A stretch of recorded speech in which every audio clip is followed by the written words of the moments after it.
Hey guys, what's up? It's Nicole. Welcome back to my channel, Real Talk Recovery, where we talk about recovery from addiction and I share my life with you. So I'm just chilling here, sitting on my bed. Neil just got home. I just got done making fajitas, chicken fajitas for him and Nate. Hey Shay. And I wanted to come on and tell you guys, hey Tasha, how it went at my Suboxone doctor, because I told y'all I would talk with you guys when I got back. Hey. So good deal. Okay, good. I'm glad you guys are all coming. So, all right. So I went in for my appointment, and my appointment was at 2. Hey, Krissy. Hey, Sonia. Hey, Krissy. Hey, Zach. Hey, Tasha. Hey, Shay. Hey, Maria. Hey, y'all. So, I'll let everybody get here. So, okay. So you guys know, let me kind of give you guys like the real full story. So that way this is like a video that is informative. So back in July of 2015, I came out of treatment, and I had been in treatment for 30 days. And I came out of treatment, and my son was in the custody of the state. And my husband was waiting for me to get out of treatment. He wasn't in treatment. I was. Because the stipulation for me to get my son back was to go into treatment and get sober and get my life together, and then I could get my son back, right?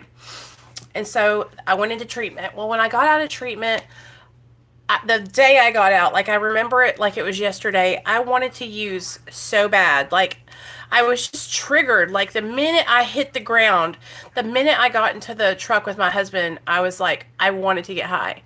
And I remember crying in the truck and telling Neil, like, what is wrong with me? Like, our son is in the state custody of the state, and here I am thinking about getting high. And that's when my husband told me that he had gotten on Suboxone while I was in treatment. And when he told me that, I was just like, what? First of all, I was so ignorant and judgmental because I didn't believe in Suboxone. I only believed in abstinence, and that was the way I had gotten sober. Every time I had tried was abstinence, and every time I tried, I would stay sober for a little bit, and then I would relapse.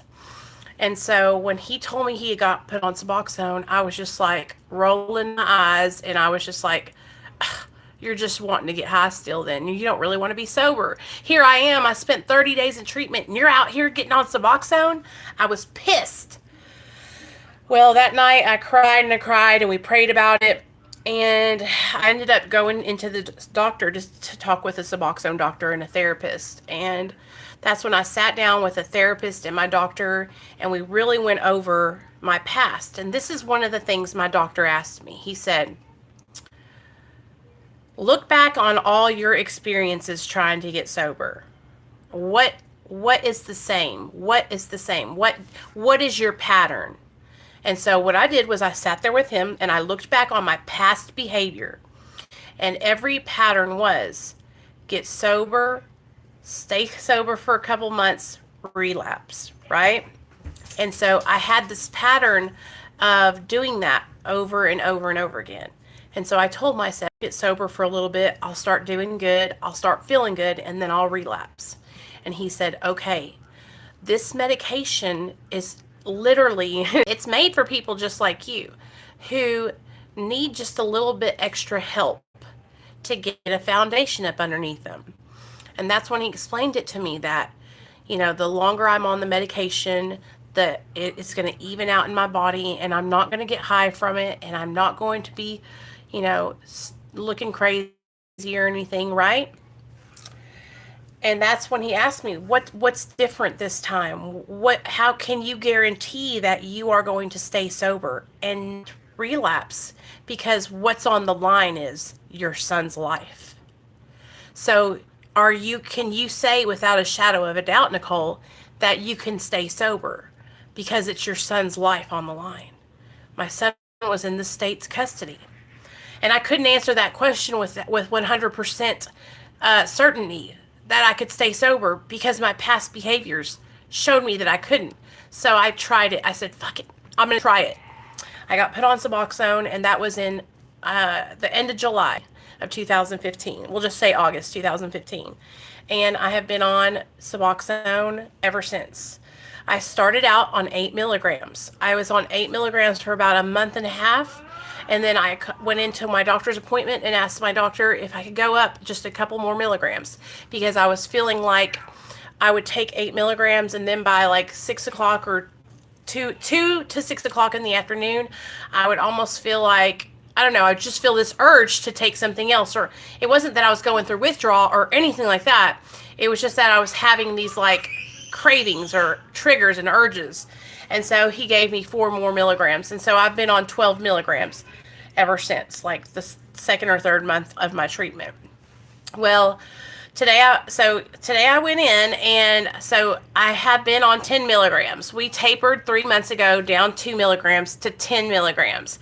And so I was on that for 3 months, and I was doing really great, you guys.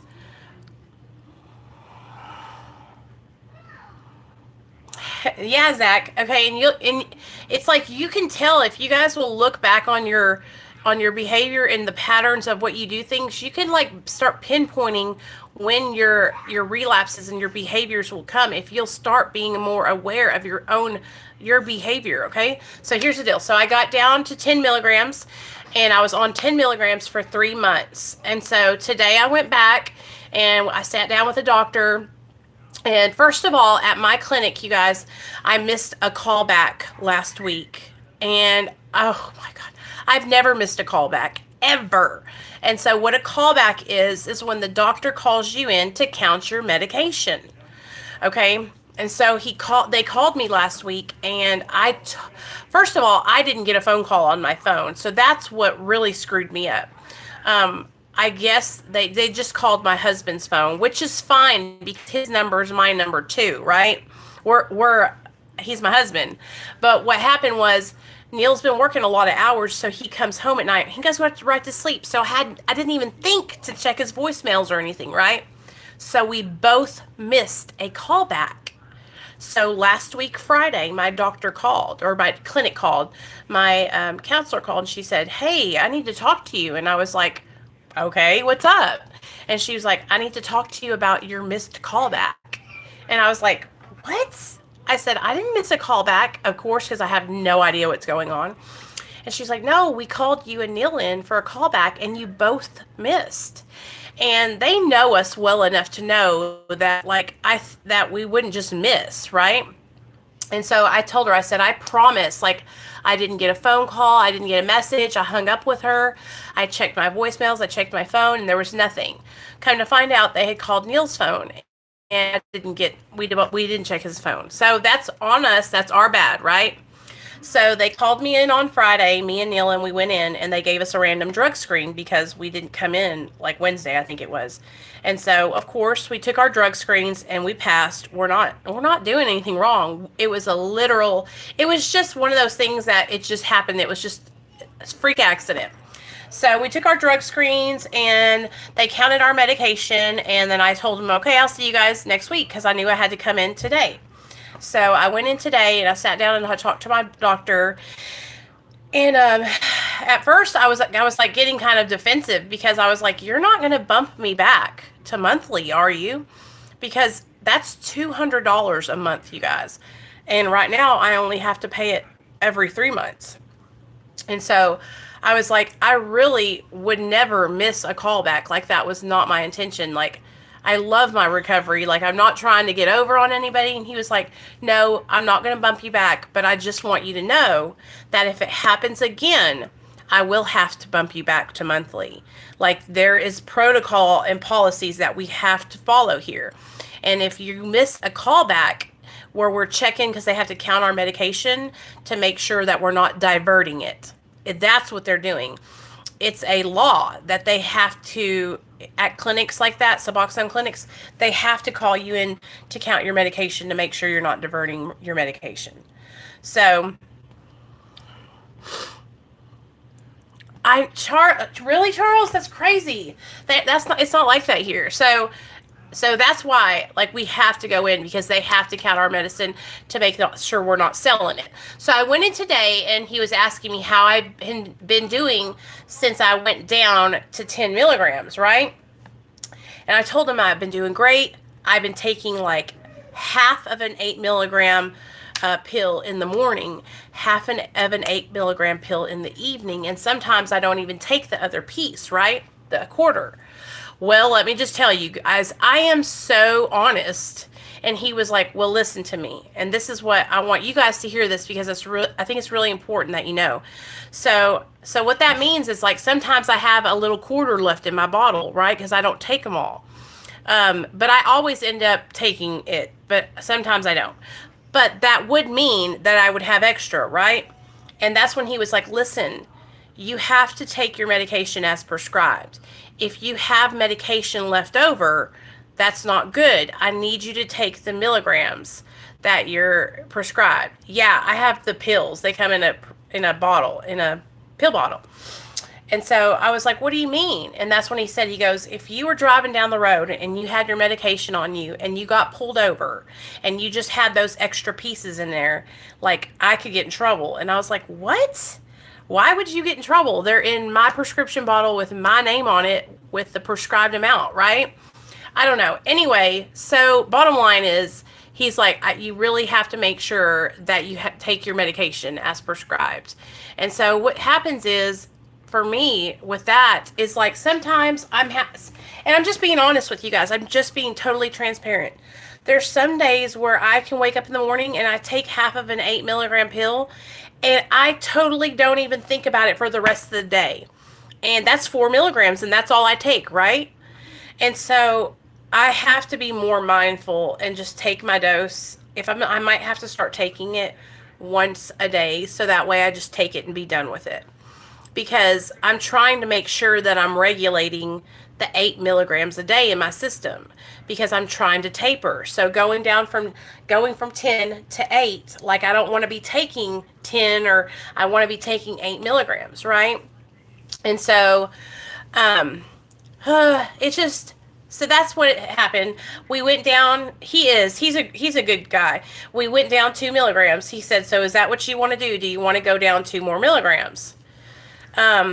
And I was like, yeah, that's good, Charlie. And that's what I think that I'm learning, is that I need to just take it at one time. Because also, you guys, what happens when I'm taking it multiple times a day, that's like an old practice. That's like my addictive practices. Oh, gotta pop a pill. Gotta pop a pill. Oh, I need some energy at work. Gotta pop a pill. Do you know what I'm saying? And that's what happens when, like, we take our medication sometimes multiple times a day. My doctor always told me, if I'm going to take it multiple times a day, only to take it 1 in the morning, 1 in the afternoon. Don't make it 3, 4, 5, 6, 7, 8, 9, 10 times a day, because that's going back to that addictive behavior, right? The popping, the mouth, all that kind of stuff. It's kind of like when a cigarette smoker smokes cigarette, like the oral fixation.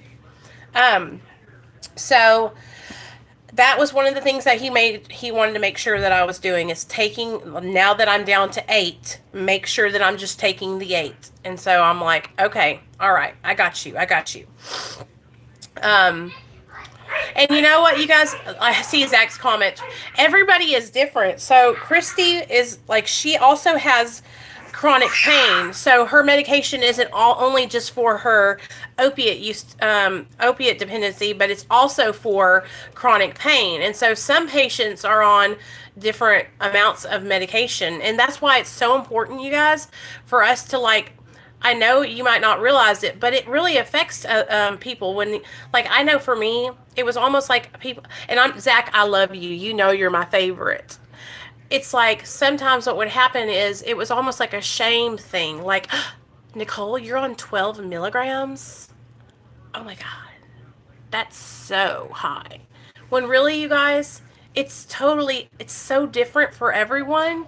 I mean, honestly, that's the thing. We're all so new, and we're all so, like, you know, insecure and in our feelings. Like, you guys, exactly. It's okay. I got you, girl. I got you. I just want you guys to know, like, and I'm not scolding anybody. I love you guys. I just want you guys to know that, like, it's really easy to say things and we don't realize that they might hurt and bother somebody else or affect somebody else. It's like, medication assisted therapy, everybody is different. Like I know I have some friends that are on, like my husband, he's on 2.5 strips a day.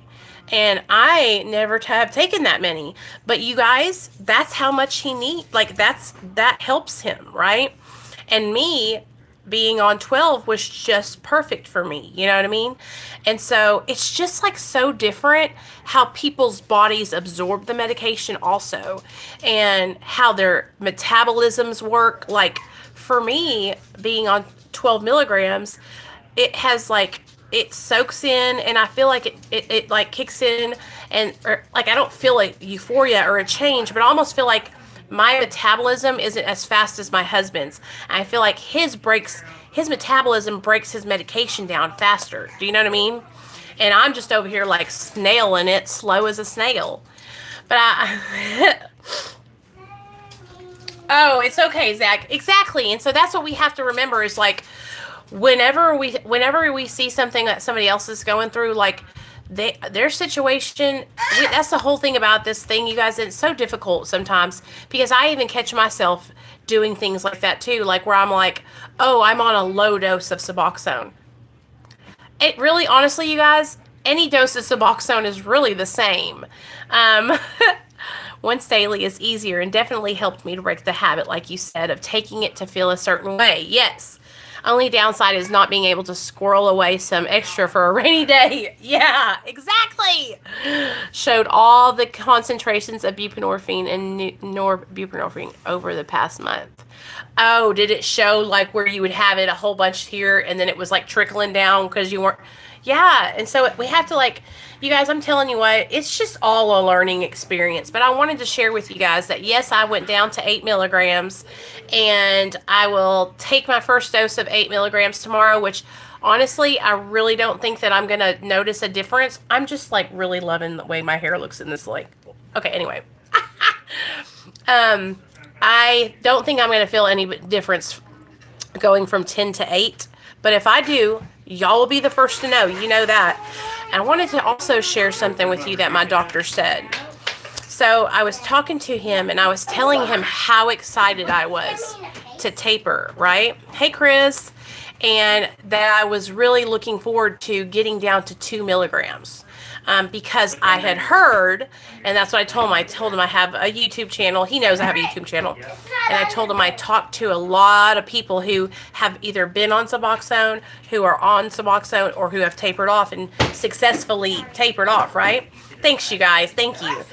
And I was telling him how excited I am to get down to that 2 milligram mark, right?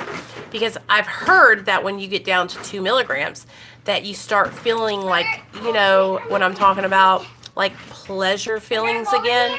And I don't know if you guys know what I mean, but I'm sure you do.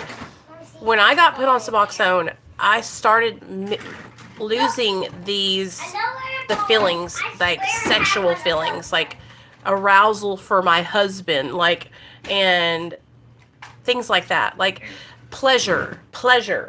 And so not just sexual pleasure, but like just like that feel good feeling, you know? And so I've heard so many people say that when they get down to 2 milligrams that they start getting that feeling back, right? Well, okay, you know what I mean. So, but listen to me, do not get it twisted. Me losing that little bit of what pleasure feeling to be sober like I am on this medically assisted treatment, I wouldn't change it for nothing, you guys, because I'm telling you right now, I've never, ever stayed sober before in my life like this. I've never not used illegal substances. I've never had stability before. My life was in shambles. I was a wreck. I was homeless, drug addict on the street, like a vagrant, okay? I listened to this. So anyway, I told him how excited I was about getting down to that point. And that's when he told me, he said, listen, I want you to stop. I don't want you to get excited about getting off Suboxone because of this reason. He said, because what if you get off Suboxone and then you start struggling and you need to get back on? I don't want you to put it up on a pedestal to where you're so pumped about getting off and then you get off and you start struggling, and then you don't come back and you relapse and you stay out.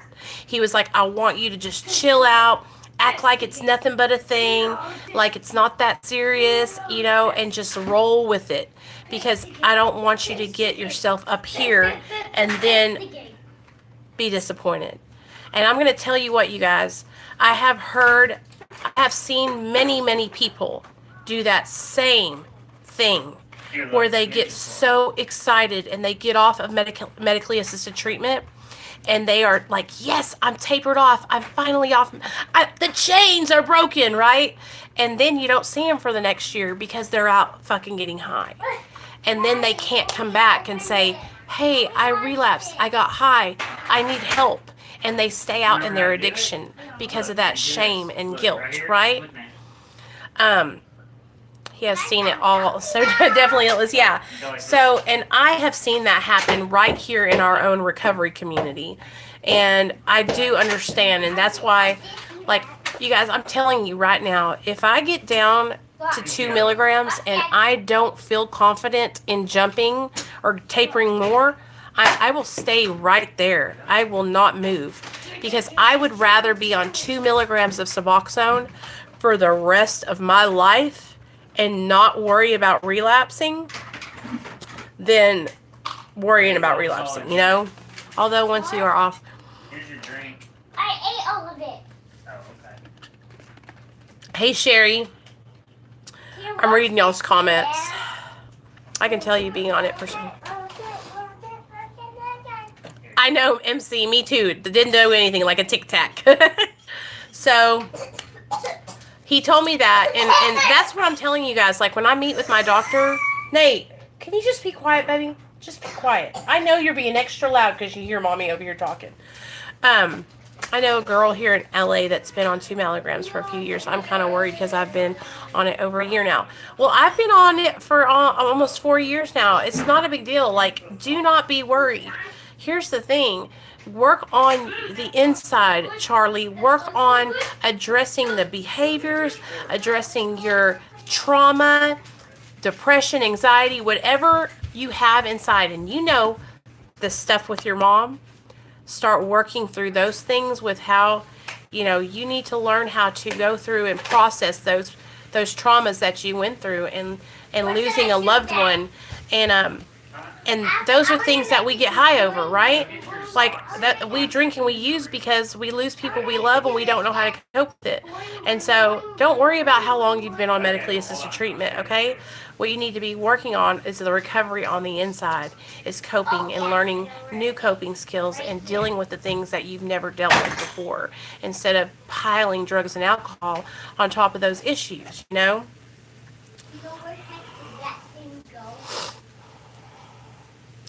Oh, no, it's not the lowest. I mean, I think 1 milligram, you could probably go to like 0.5 of a milligram. But 2 milligrams is a little sliver of a strip. So, I mean, to me, that would be so low, for real. But I've heard people go down to like a 32nd of a milligram, like a salt grain. Y'all, listen, it's not that serious over here. Like 2 milligrams. So, anyway, when he goes out of his way to like let me know things like that, I really, that's when I really think, you know what? He does care about our well-being, and they do want us to succeed, you guys. And so I'm really, really grateful that I have a doctor that they care about whether we are sober or not. So that all ended up working out for the good. So I'm super stoked about that. That's my problem, is trauma in life that I still haven't truly faced all the way. I'm just now finally getting a therapist to address my mental health issues, which have played a huge role in my past relapses. So I'm trying to work through that. Yeah, and that's what we have to do, you know what I mean? And then when you can start identifying, like, you're realizing that mental health and trauma had a part to play in picking up drugs and alcohol, right? And that's the thing. It's like when we start identifying, and it talks about it, when we do our big book study on Tuesday, y'all are going to hear all these things that I've been telling y'all, because it's all out of that book. when we get sober and we get off drugs and alcohol and we remove substances from our bodies, that's when we have to start doing the work, because we don't have that substance to put inside of ourselves and mask that pain and guilt and shame and all the horrible things that we feel on the inside. That's why we were using, right? So when we get sober, we have to start identifying what really is going on, the causes, the conditions of why we were picking up drugs and alcohol in the first place. Like, I know you guys listened to my story, but I was listening back to that podcast that I did with the Addictionary, because every time I listen to it, it makes me cry, you guys. But I was listening because I love hearing myself tell my story, because I hear new parts in there that I realize that I'm starting to learn about myself. And when I was a young girl, I was always searching for validation from my dad, from other people, from my friends, from boys. Oh, baby, you make that pizza. I was always wanting to be a part of. I never felt like I quite fit in. I never felt like I was good enough. And so I was constantly trying to become this like chameleon that fit with all these different groups of people, right? That's what I did when I was younger, all the time. And even through my addiction, I did the same thing. Like, I was like this shapeshifter, right? And I would just go into all these different groups of people because I just wanted to be a part of everything, right? But it was because I was searching for validation. And then when I got sexually active, then I started seeking validation through men, right? And through sex with men. And that just compounded my problems even more, because then I started having sex with boys, having multiple partners, being labeled as a little hoochie mama. And then what happens then? Everybody thinks I'm a little hoochie mama. Then I start feeling ashamed, right? Embarrassed, okay? And then I just go out and get high and drunk some more. And then I started like getting into long relationships, right? Where I would just date one person for like a really long time. But guess what? I was like damaged on the inside. I was struggling on the inside. So when I would pick somebody to date, they would be just like me, totally damaged, totally fucked up. So here I am with my little, they say broken picker, right? And I'm picking all these boyfriends that A, beat my ass, C, were drug addicts, D, told me I need to lose more weight, never loved me. I mean, like, it was insane. And so I went through this, and it was, you guys, I look back on that now, and I would never have been able. Oh, thanks, girl. That's Michelle, huh? Thank you, sweetheart. I appreciate that. Wild Child Tarot. Is that Michelle, though? Michelle C, right? I really appreciate that, girl. You did not have to do that. So it's been a daily struggle. One day I'll be okay. Then the next minute I'm balls to the wall, losing my mind. Tasha, same here. I'm so sorry about your insurance, Tasha. When do you think it'll get back? So what I was telling you guys is like, I was picking all these guys and I was going with these people who didn't care about me, right? And then I would end up being hurt by that because I was putting myself in harm's way. And that's what I'm saying. It's like, I could never see what I see now.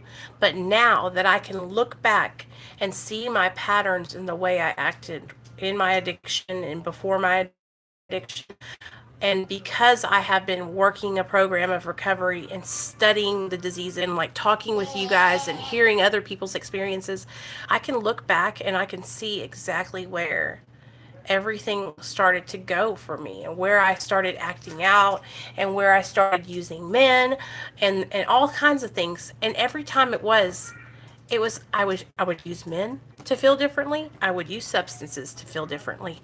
Guess what, you guys? I also had a shopping addiction. Before I met my husband, I had to file bankruptcy because I was like $70,000 in credit card debt because your girl liked to go shopping. So that was another addiction. Anything that I could be addicted to. And now look at me.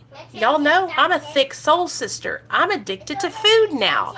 It's like if it's not one thing, it's the other for me. I'm addicted to anything that'll make me feel better, right?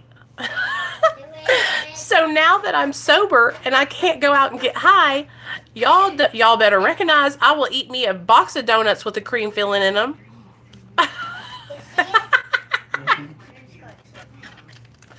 Charlie, I had to file bankruptcy. Okay, you want to hear what all I bought? Listen to this. I had about 16 credit cards.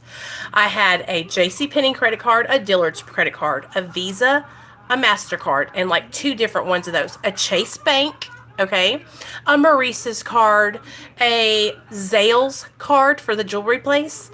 You guys, listen to me. I bought myself diamond rings. I bought myself screen TVs. I bought my drug dealer screen TVs.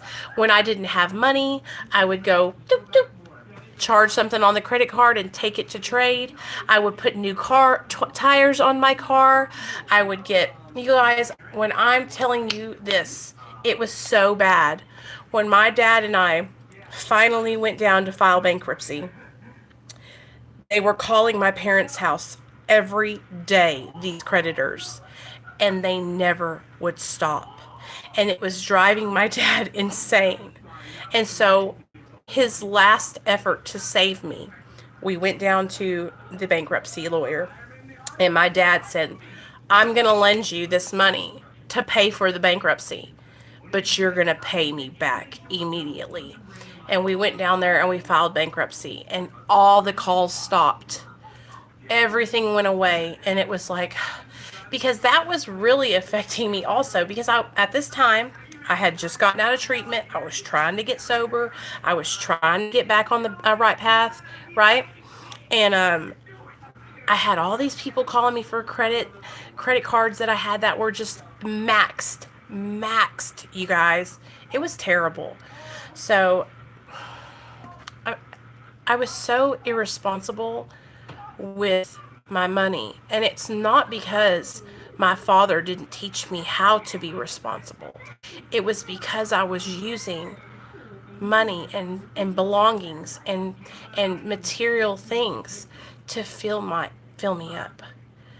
When I couldn't get drugs, I would go shopping, and I would get high off of buying myself a new Coach bag, or going and getting myself a Dooney and Burke purse. Or, you guys don't understand, like, I had so many beautiful designer bags, and Neil can vouch for me on this one.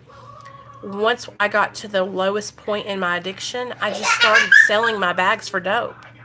I mean, it was just so terrible. And I was homeless, and I would carry around these suitcases of all my designer bags because I needed those. Those were money to me, and I would trade those for dope, You guys, like, I'm telling you, anything that there is to be addicted to, your girl will do it. And that's why I've struggled for so many years, all my life. If it hasn't been drug addiction, it's been spending addiction. If it wasn't spending addiction, it was alcoholism. If it wasn't alcoholism, it was food addiction. If it's not food addiction, it's a boy, right? It was just, it's a forever process for me. And so now it's like, I realize these things, and I know that I have to make changes. That's why I'm working so hard, you guys, right? Like, MC, listen to me. And I look back on that, you guys, and I think, I can't believe that I'm, like, being able to sit here and talk to you guys about things like this, because I'm so grateful, because my husband works so hard to take care of me and Nathaniel, and I work part-time, but I don't make money like my husband does. And without him, me and Nate we would be homeless. Like, my little paycheck would not make enough. Of course, I'd probably go live with my mom and dad or my sisters or something. But you guys know what I'm saying? Like, Neil really stepped up and got sober and started, like, helping take care of our family. You know what I mean? And really, really being responsible. And I've had to learn, now that I'm sober, like, he's having to help me learn and help teach me about budgeting and not spending too much money. And every now and then he'll text me and say, this is how much money is in the bank account, make sure that you are mindful of what you're spending, But I'm going to tell you guys, like, I don't go out and like buy myself designer bags anymore. Now, every now and then, y'all know, I'll have a little splurge on some makeup, but not anything like I used to. I used to just take a credit card and I would max it out in a day. I mean, and not even think twice about it. But now it's like I value the credit that we have, and I want us to pay our stuff off and have it for if we need it for an emergency. And that's the way it is for us now. Like with me and Neil, we have a credit card that we can use in case something happens and we need to like replace something, you know what I mean? Or things like that. We have a little bit and we have a savings account with a little bit of money in it for if something happens. And you guys, I could never have done that before. Like I didn't have a savings account. Me and Neil, at the worst part of our addiction together, we had a checking account together. And baby, let me just tell y'all, we would go to the ATM and we would overdraft that baby so bad, so bad. And now we have an account together, and it has been in good standing for what, over a year, huh, Neil? 2 years, almost 3 years, and we haven't had any overdrafts, you guys, or anything like that. But that was something that we used to do on a regular basis. Hold on. Neil and Nate are resting in here, so I'm going to walk down here and talk to you guys.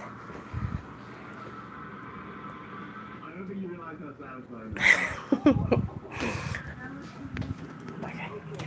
That's what I would do on a regular basis was take my money out and just waste it, you guys. I'm telling you. But it, like I said, it's all a manifestation of addiction. It's all addiction. And so you know how sometimes we'll be talking, and I'll tell you guys that your addiction can manifest itself in all kinds of different areas of your life. I'm not just talking out the side of my neck, right? The reason I say that is because it's true and I've experienced it. My addiction, I am a money hoarder. Well, girl, I wish I could be I'm learning. Hey, girl. Hey, Carla. I miss you too. I came over to your channel the other day.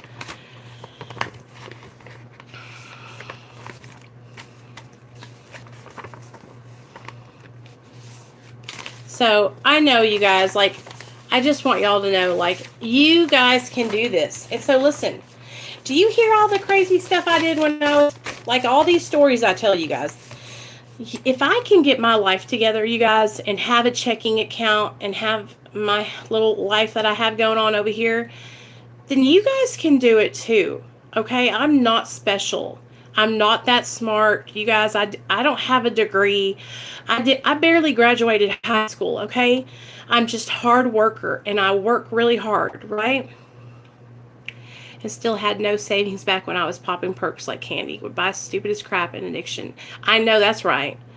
And so here's the thing, you guys. Thank you, Jason. I love you so much.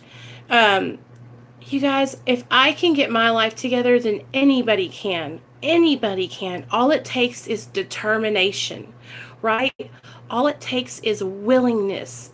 And listen, if somebody wants to help you and they're trying to reach out to you to give you suggestions, listen, you guys, listen to them. Take their suggestions. I know it's not always what we want to do. And listen, there was times when my sponsor would tell me I needed to come and meet her, right? And she lived in a different part of Arkansas, right? And I hate driving on the interstate. It literally scares the shit out of me, right? But I would drive there, you guys, to meet her. And I was so afraid. But I did it because I knew that I needed to do things that I didn't want to do, right? Because those things are what help build character, right? I had to start doing something different. Because for so many years, I practiced doing the same thing. I would, just like I said, just spending money, having sex with guys, partying, overdosing. Oh, let me tell you guys something. So today at the clinic, when I went in, I was sitting there and I was waiting. And there was a young lady sitting and waiting, a young black girl. She was probably like 31. And I said, hey, are you in recovery? Are you new here? And she said, yes, today's my first day. And I said, oh, okay, well, what medication are you getting on, methadone or Suboxone? And she was getting on Suboxone. And I told her, I said, you know what? You can do this. I said, what was your drug of choice? And she said, fentanyl. And I said, oh, listen to me. I said, let me guess, you've been overdosing a lot, huh? And she said, yeah, I've overdosed like twice in the last month or so or something like that. And I told her, I said, listen, this is what you do. You come in here and you get on your medication and you get a support network and you start going to some meetings and you start getting like a support, a sponsor, a mentor, an accountability partner. And then I said, and then you come over to Real Talk Recovery and come hang out with us on my YouTube channel, because we have a MAT support group every Friday night at 7:30 p.m. Central Standard Time. And she was so sweet. But you guys, I'm serious. Like, I tell everybody about you guys, about our little group we have over here, because it's freaking amazing. I've struggled with sweets and junk food, shopping men, list goes on and on. My therapy, I can tell the difference. I've had anger trips and thought of relapse. Thank God I have this group. I know, Sandra, I love you. I'm so glad you're in here too, baby.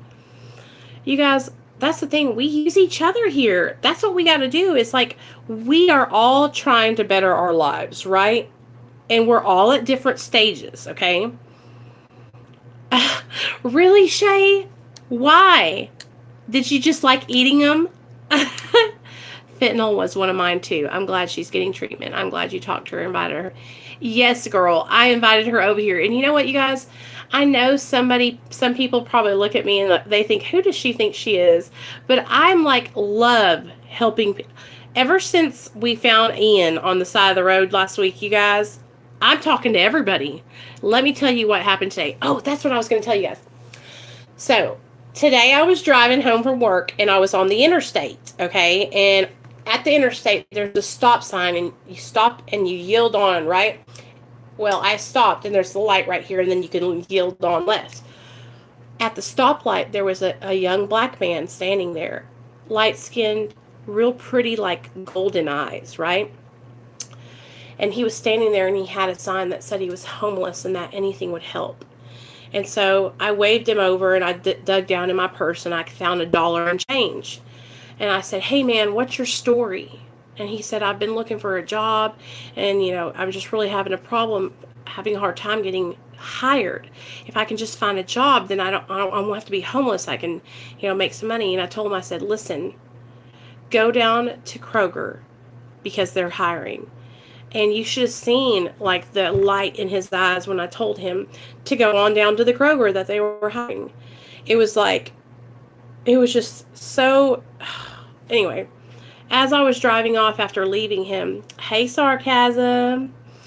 After I was driving off after leaving him, I thought to myself, I said, you should go back, Nicole, you should go back and give him the website and tell him if he needs to go to a computer, you can take him down to the library, right? And so I turned around to go back, and because I had to go all the way to the interstate and then go back around, right? And by the time I got back over there, he was gone. But you know what?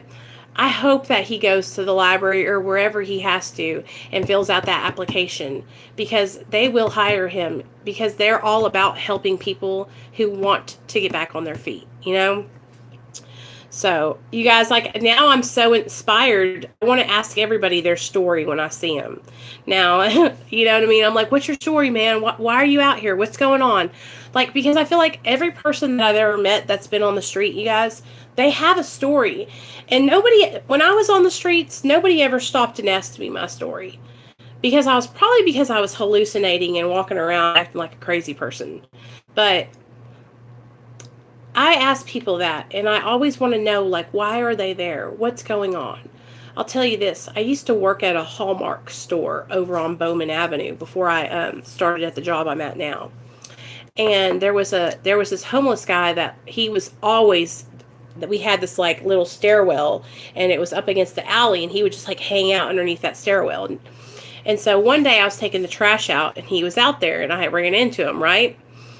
It's really great, to be honest. My mom was recently relapsed to this type of channel. It's awfully therapeutic for me. Hey, that's what's up. Hey, seriously, tell your mom to come on over and hang out with us. Tell them there ain't no shame. And listen to me. You know what? You need to educate yourself, sarcasm, so that way you'll know what to do. The best thing you do whenever you're in a situation like that is to encourage the addicted loved one to get help. but there's not really anything that you can do for them, right? Until they're willing to make that change. Okay, so my best advice to anybody who has someone that's in active addiction in their life is to encourage them to get help. You know, tell them, hey, I'm here for you. If you want to get help, I'll always be here to support you through that, right? But if you're, hey, what's up? But if they're not going to get help, then that you can't be in their life, right? That's what we have to do. We have to set that boundary with our addicted loved ones, because if we don't, this is what will happen. And I know, because I was the addicted loved one. And if you gave me an inch, I would take a mile. Okay? If you let me move back in, shoot, I'm stealing the money out of your purse. And you guys, like, and I'm not trying to be funny or anything, right? Well, welcome. I'm so glad you're here. It's the truth, though. And it wasn't because I didn't love my parents. It wasn't because I didn't, respect them. It was because I was sick. So my mom, she learned this really quickly. She would allow me to move in or come back for a little bit. And right away, I would start, disrespecting her rules. For instance, I'll tell you guys a story, and it's hard. Like, this really makes me sad, because let me just tell you the story. So my mom had allowed me to start coming and sleeping at the house. At this time, that boy that I was with, LD, and me had just broken up.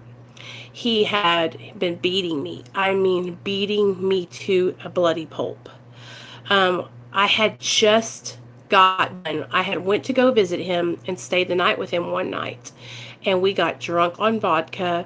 And you know how I am when I drink. I get very aggressive, especially if I'm with somebody who we have a past. Now, if I'm with my friends, I'm the party, right? I'm woohoo! But if I'm with people and I'm there's fighting to be had, I'll fight you. Well, that's what was going on with me and this guy. And so we started fighting, and I hit him, and he just started beating me, bouncing my head off the concrete. I'm not even lying to you guys. I was so hurt when I left there that I couldn't even stand up without passing out, because my head was that concussed. I would stand up and I would timber. I don't know how I drove home. I drove home that morning, and my mom and dad let me come and sleep on the couch. Or sleep in my sister's spare bedroom, because I remember sleeping in the bed. And my mom went to work that day. I think it was a Monday or something, right? And she went to work, and my little nephew, she took my nephew to school, and my sisters weren't home. Nobody was home. Well, my dad takes allergy shots, okay, insulin needles. And I had methamphetamine, and I brought it into my mom's house, and I sat in the front bathroom shooting up methamphetamine. Well, it was probably 2 in the afternoon when I started doing this, and I heard my mom pulling up in the driveway. Hey, Deidre. And I got spooked, and I dropped my needle, left in the sink, and ran out the front door, jumped in my car, and sped off. My mom had my nephew with her. My nephew was 5 years old. And I left. I left those needles in the sink. And my nephew could have got a hold of that,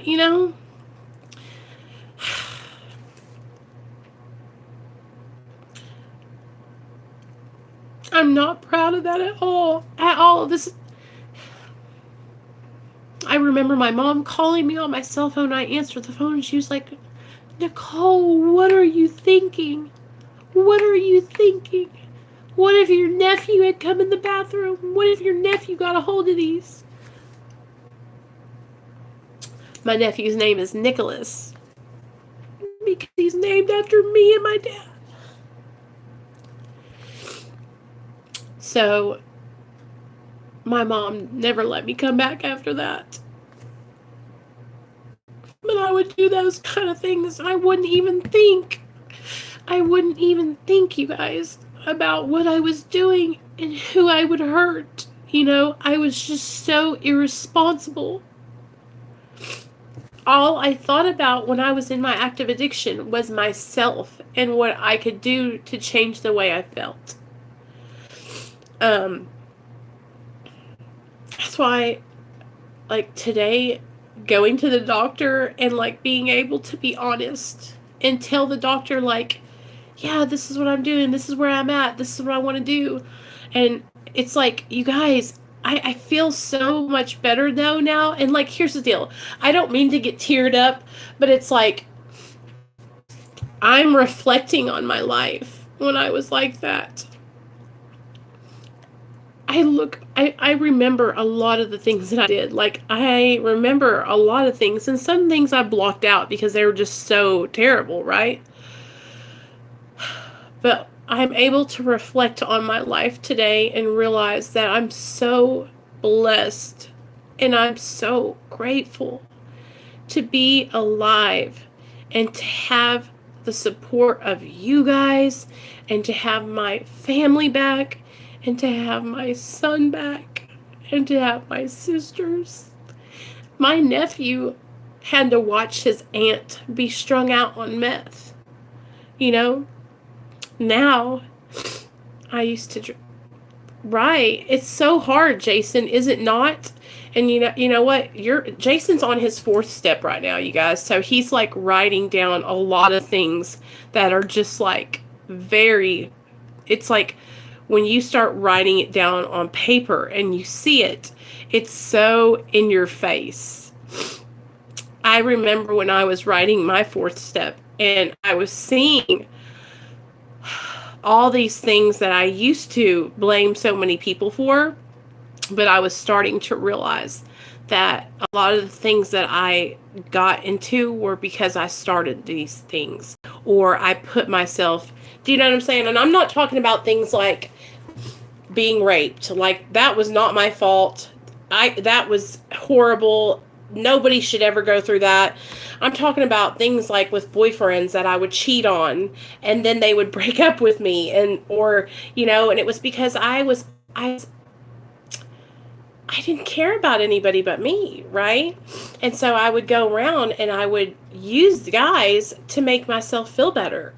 And in the process, I would end up hurting them and me, Hey, Nikki, it's going good. I was just telling everybody I'm down to 8 milligrams now. And so we took down, I was on 10 and we went down 2 more milligrams. So I've went down a total of 4 milligrams so far. So slow but steady. That's what we're doing. And that's the advice of my doctor too. Do you think people can smoke weed recreationally in a responsible way? I also heard weed is very useful for getting off other drug dependencies. Yes, I think a lot of people can actually do weed and be completely fine. But here's the deal with that sarcasm, and this is what I'm talking about. I know a lot of people ask me this question. So here's the thing. If you're prescribed medical marijuana and you're going to a dispensary to get your marijuana, absolutely. I think you can do it and you could be just fine. The problem arises when you're going to the drug dealer to get weed. Because when you go to a drug dealer to get weed, 9 times out of 10, that drug dealer is going to have other substances. And that's when you start crossing paths with people who are doing questionable behaviors. And as a drug addict in recovery, it's very important that we protect ourselves from those kind of things, right? Some kind of lady says she relapsed getting weed, see? And it was because her drug dealer had other things, right? And so that's what I'm talking about. If you are on a medical marijuana and you're going to a dispensary where it's legal and they don't have drugs there and it's like a safe, like going to the grocery store, right? Then I think a lot of people find benefits in medical marijuana, right? But exactly, sarcasm. That's why I tell people it's better to not try and chance it, okay? But if you go and you get your medical marijuana card, because you have to go through a process to get it, guess what, you guys? Arkansas just had their first legal dispensary open up today. And there was a line wrapped around the whole building and down the road. So there's medical marijuana in Arkansas now. Isn't that crazy? But like here, and that's the thing, like I think that people can have, benefits from marijuana with anxiety, with other, mental illnesses. I also think that it helps people that have like seizures, or I've heard kids that have autism use CBD and not have like outbursts and stuff. So I truly believe that medical marijuana is a wonderful plant and wonderful medicine. But just like any medication, just like opiates are not bad, right? Opiates save some people's life. Opiates give chronic pain patients quality of life, right? They're not bad. It's that I'm an addict and I can't control my intake. When I take these drugs, I go balls to the wall, right? And that's for me to realize nobody can diagnose you as an addict, you guys. That's on you. You have to get honest and get real with yourself, right? And so what will happen is, a lot of people are prescribed opiates and have lived lives, have jobs, never abuse them, do wonderful, but guess what? They don't have the disease of addiction, most likely, because if they did, they would be eating them motherfuckers left and right. They'd be running out. They'd be buying them from down the street. They would be melting them down, shooting them up, sniffing them, smoking them. And that's how you know, like, when you're going out of your way when you can't live your life without something because you need to change the way you feel, not because you're dependent on the medication. Now, there's a difference between dependency and addiction, What's your question, Deidre? There's a dependency between there is a difference between being dependent on a medication and being addicted to it, you guys. With opiates, if you're on them over so many days, 5 days, probably 6 days, you're going to have a physical dependence to the medication. So you need to taper off so you don't get sick, right? You don't have to go through horrible withdrawal. But that's not you being addicted, right? Addiction comes with negative consequences and negative behaviors, like I was talking about earlier, like overtaking the medication, running out early, going down the street and buying it from somebody else. Those are things that abuse is what goes along with addiction, when you're abusing the medication, right? And so there's a difference between being dependent, because a lot of us are dependent on medically assisted treatment because it is an opiate, right? And so we're dependent on that medication. If you just ripped it out of my hands and I didn't have it tomorrow, I would go through withdrawal, right? So I can only handle alcohol, and we never got too caught up in are addicted to. Oh God, Sandra. Did you see what Sandra said, Krissy? She's talking about somas. Soma will get you down and it will kick your ass. So that's the thing, you guys. Like, there is a difference between the dependence and addiction, right? Oh, Tasha, we call it the Soma coma here. I used to take those motherfuckers and then walk through the Walmart until my legs went out. We call it the Soma coma. You guys, it's so funny because nobody else would ever understand what we're even talking about here unless they've been there,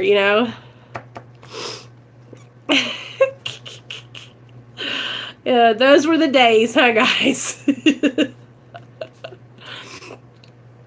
Listen, Tasha, Neil used to videotape me, you guys.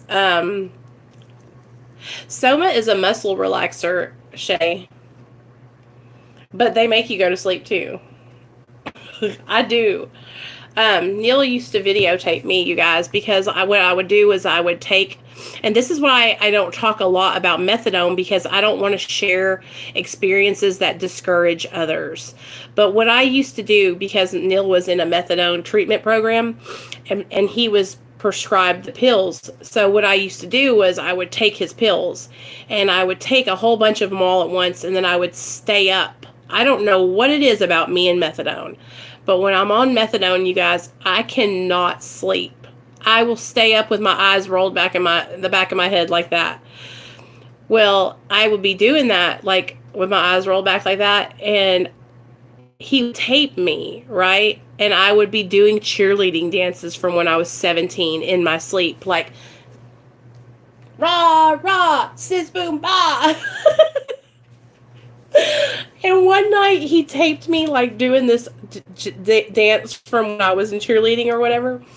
And he showed it to me the next day, and I was crying my eyes out, you guys, because it was so embarrassing. And it made me realize how out of control I was. Because what would happen is when I would be on this medication, when I would abuse methadone, I would go into this in-between state, in between sleep and awake, right? And so I would be in this, like, in-between area where it was like, I don't know how to explain it other than it was like in a weird area. Deidre. Okay, hold on. Do you guys see Deidre's comment? See, this is what I hate, because if it's really long, I don't see it. Wait, I have a question, and then I don't see it. See, that's so weird to me. Can you... Oh, gosh. I don't see it, Deidre. Do you guys see it? Oh, let me see. Yeah, I didn't see it either. Let's see if I have it over here. I'm on my big computer. Maybe it's in...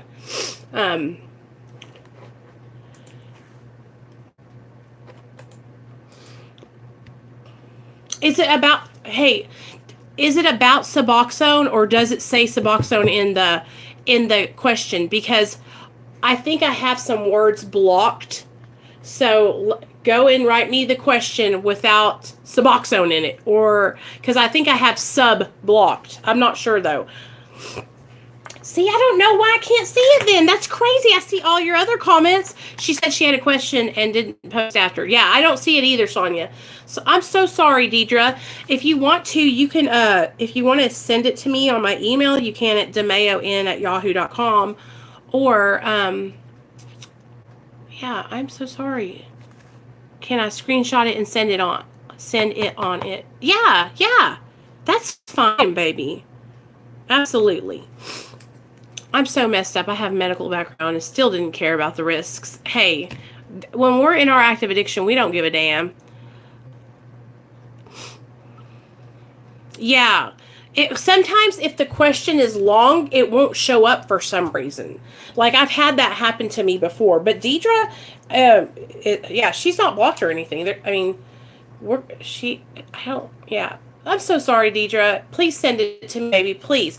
You can email it to me, or you can send it to me at on my Instagram. You know all those, don't you? My email is demeon@yahoo.com. It's in the About Me.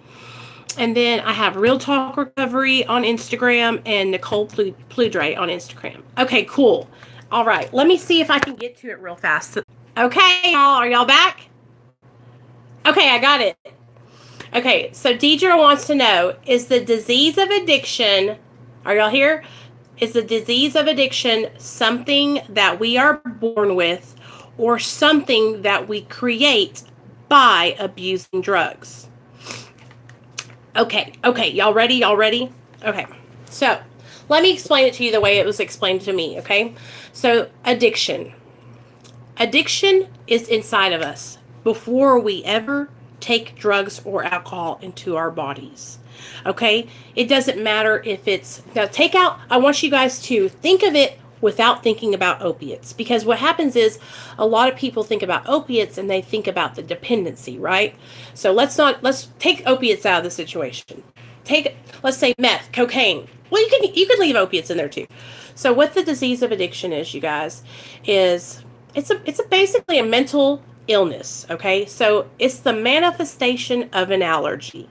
Let me explain.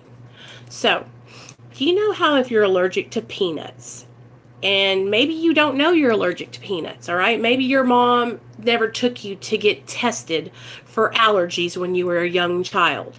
So you're out on the playground and one of your friends has a bag of nuts and they give you some peanuts. And you pop those peanuts in your mouth and you're like, this is so good. And like 2 minutes later, your throat starts swelling shut, you start itching, and you're having an allergic reaction. Okay? But you didn't know that you were allergic to peanuts. Think about pills. Think about alcohol. When you're walking around, you're hanging out with your friends, you're 17 years old, okay? You see all your other friends partying, drinking alcohol, popping pills, having a great time. And they're doing it with no repercussions, with impunity, no negative consequences. And then here comes Deidre. Deidre comes along and she starts popping pills, smoking weed, drinking alcohol, right? But Deidre has the disease of addiction. She has that mental illness in her already, right? The allergy. And so when she takes the drugs and the alcohol into her body does not respond the same way that her friends in high school's bodies respond. Ooh, yuck, that's too much. Oh, I don't like feeling out of control. When Deidre takes it, when Nicole takes it, right? I want more. I want more, and I want more. And that's what happens. The disease of addiction is like the manifestation of an allergy, and we respond to drugs and alcohol differently than a person who does not have the disease of addiction. And so it is, I'm pretty sure it's in the DSM-5 that the addiction is a disease, and you can be genetically predisposed to it from your family members. So think about it. If you have family members who have the disease of addiction, it can get passed on down to you. But you guys understand? So it's already in us. And a lot of people, like for me, I have the disease of addiction in so many different areas of my life. And Deidre, you kind of came in late on the conversation, but we were talking about this earlier. I was addicted to many, many things before I was ever addicted to drugs. I was addicted to spending money on my credit card, and I had to file bankruptcy because I was in debt for so much money. I've been addicted to food. I was addicted to sex and boys and finding different boyfriends to make me better about myself. Do you see what I'm saying? So it's like it was always in me, right? Even without the drugs, right? Do you guys hear me? Oh no. Hello? Okay.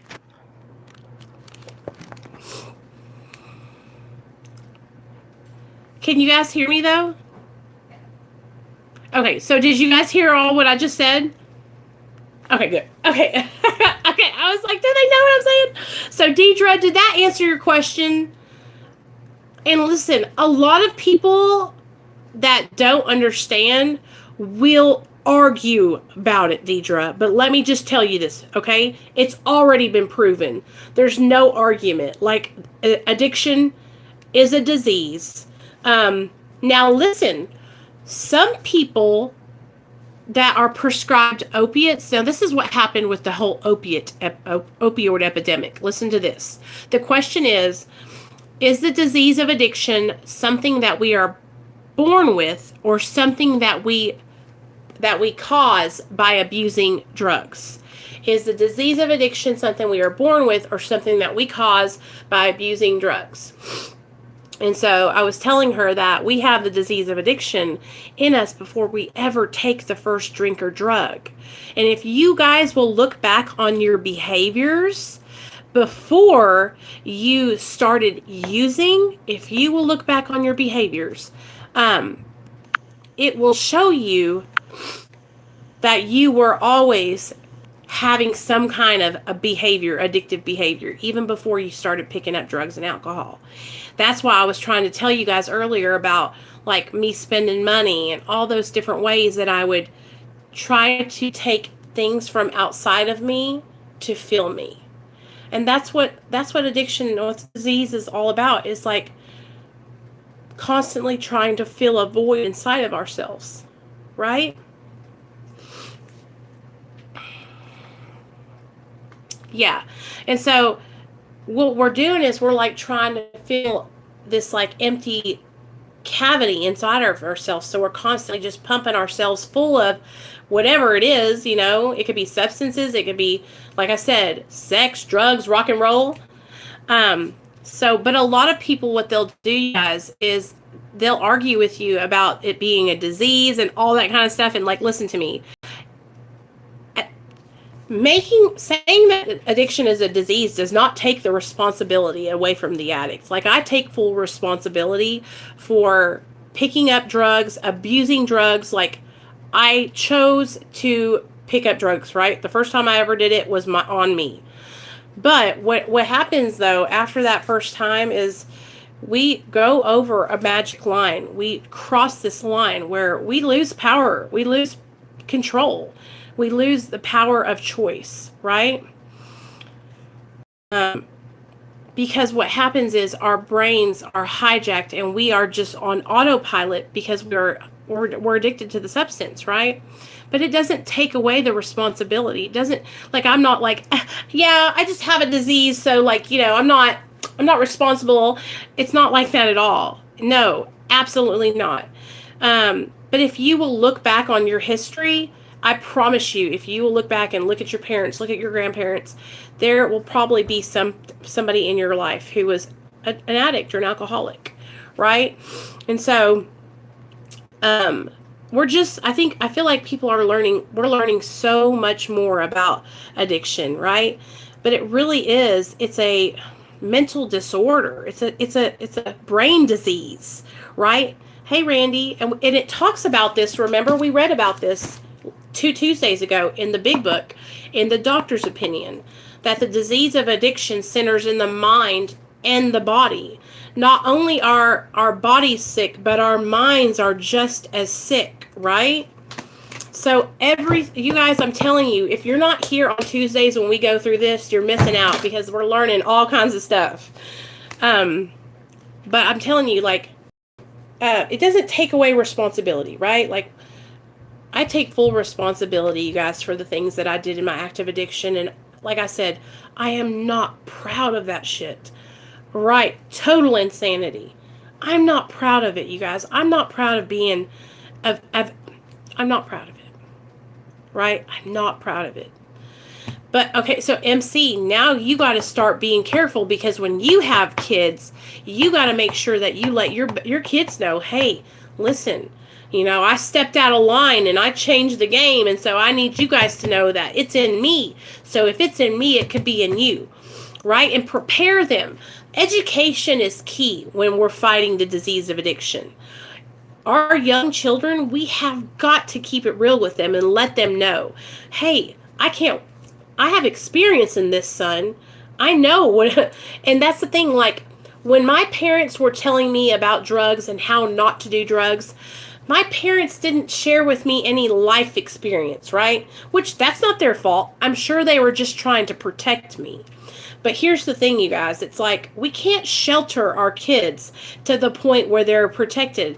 And for me, when I was growing up, my parents sheltered me. I was in this very religious religion. Well, how does that make sense? I was Pentecostal. Like I said, I slept on the pews in the church, right? It was just like we were there all the time. So it's very sheltered. And so our kids are overdosing. Right. We have got to make them aware that I know for me, like, I had no idea about this kind of stuff. And then when I got old enough and I started seeing it around me, it was almost like it was cool. Do you know what I'm saying? Hey, Nikki, that's awesome, girl. I support that. Nate, y'all know Nate. Nate knows all about recovery, and he will be the first to tell you that his mommy helps people to not do drugs. And that just, we talk about it. Like, we were on the way to school the other day, and we were talking about peer pressure and our friends pushing us to do things that we maybe didn't want to do. And these are just little conversations that at 4 years old, I can start having with Nathaniel that will help him when he gets older to understand,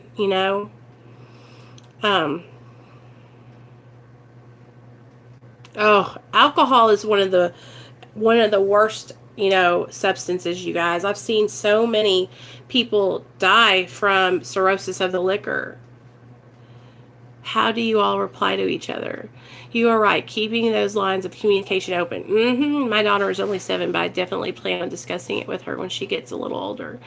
Yes, for me, one of the things was the cool factor. To me, anyone who didn't do drugs weren't cool. Yeah, and so I was listening to this podcast today, and this guy, he had written a book about heroin, and he was talking about the same thing. He said, you know, when I was growing up, it was like this cool, like these bands who were like heroin addicts. They had this like nonchalant kind of like, you know, I'm just like so fucking cool, you know, heroin addict style. And I can even remember when I was younger, there was this look that they would do, and it was the grunge look. And it was like the girls would do this eye makeup called grunge. And it was like Courtney Love from Hole and all that stuff, like the heroin addict look. And it's like sexy, right? Heroin chic. Sonia, yes, that's what I'm talking about. And it's like, what? Have you ever seen somebody for real who is on heroin at the bottom of their barrel on the side of the road? And her opiate fix puts videos up on his channel, and it's so freaking sad. It breaks my heart every time I see somebody out there in them streets like that. Is it orange for you? What are you talking about, girl? Right, there's nothing chic about addiction. No, but that's what it was. It was like this way to be like cool, you know? And it's just, I'm so glad that we're getting past that like whole thing, because it's not cool to be high. And that's one thing that like I'm 37. You know what's cool at 37? I'm going to tell you guys what's cool at 37. Okay, what's cool at 37 is owning your own home. What's cool at... Donuts go? What donuts? Daddy, the powder donuts. Oh, he's got powder donuts? Yeah. Okay, I'll get them for you. What's cool is owning your own home and being able to pay your bills and being able to put your son through private school if you want to, or something like that, you know? But these are things that I'm just now obtaining because of my addiction. Like, I don't own a home. You know, we rent from my mother-in-law. But these are the things that if I hadn't have been in addiction, I would have those things. Do you know what I'm saying? Do y'all hear me? And so that's what's cool. Being able to live and have a wonderful life and relax in your home with your family. That's what's cool, right? Being with your loved ones and having your friends around, real true friends. That's what's cool. So, okay, I'm going to get off my high horse. I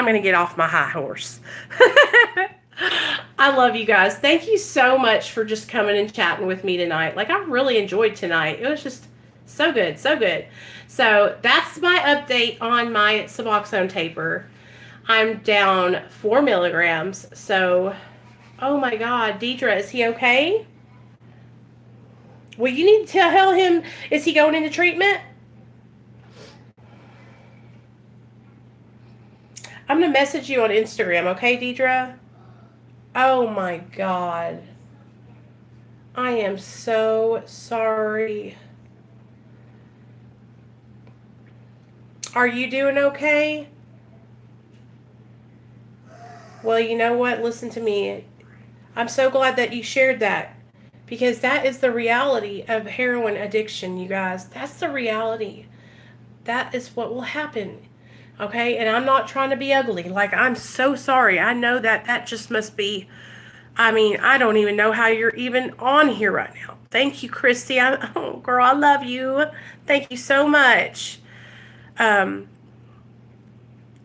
Here's the thing with that, Deidre. We can't let your brother's passing be in vain. So now what we have to do is we have to live our lives to the fullest.